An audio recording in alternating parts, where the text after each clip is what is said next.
Hi, Christian. It's a pleasure Hello. to be here. Thank you. All is well? All is well, yes. On the press run, getting ready for all the craziness that comes with that? Yeah, but you know what? I'm really proud of these films, so I want people to see it, so I want to talk about it. And I want to talk a little bit about... It's a lie. Yeah. But, it's not a lie that I'm proud. I'm really proud of the films. But, you know, I wish people would just go see it without me talking about it. Absolutely. But if you're going to, then it's great to have films that you love Absolutely. and talk about them, you know. I want to talk a little bit about your preparation for your role. So, of course, you're known for your physical transformations that you take, especially most recently with Vice. But I want to hear a little bit about the mental preparation and that you take to approach these roles, and how does that compare to the physical transformation? The mental is far more important, you know. I mean, that's really where it's at, and that's really what people see, and you know, everyone's looking in the eyes, and so that's entirely what it's about. The physical is a way of getting to that and hopefully improving that mental morphing that you want to do, you know. And it's also just for me, I like looking in the mirror when I'm playing a character and really not seeing myself, you know. Actors have all different ways of getting into the headspace. For me, it's about not bringing myself as much as I can to the character, and that's what makes it satisfying for me, you know. And I'm bloody lucky to get to do this, to get to be a storyteller, and so I think, put the work in, you know, make the effort, don't be lazy, you know, go to the extremes if they're needed.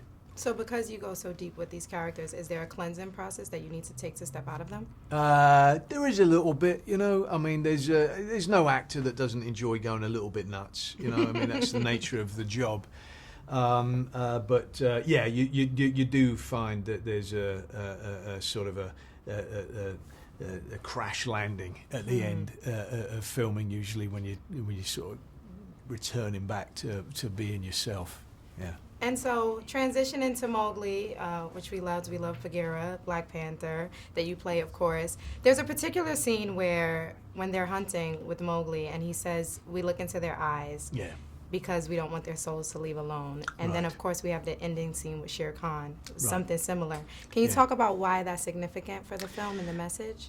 It's about honoring the kill, you know, honoring that it is part of life and the cycle of life, and not to diminish that there's actual great soulfulness to the law and order within the jungle, and that without that wisdom, that you lose who you are. And Bagheera is a very wise character. You know, he's somebody who's gone through a great deal of pain, who's seen his own mother die in captivity, who's capable of great savagery and being terrifying. You know, Kipling describes him as the whole jungle is terrified of Bagheera except for Mowgli. And so he's also capable of great love and compassion. He calls Mowgli little brother. And he's a really fascinating, wonderful a creature who has chosen to take pain and turn it into compassion and love, you know, instead of bitterness and hatred. A beautiful message. Well, thank you so much, Christian. Thank you. Absolute pleasure.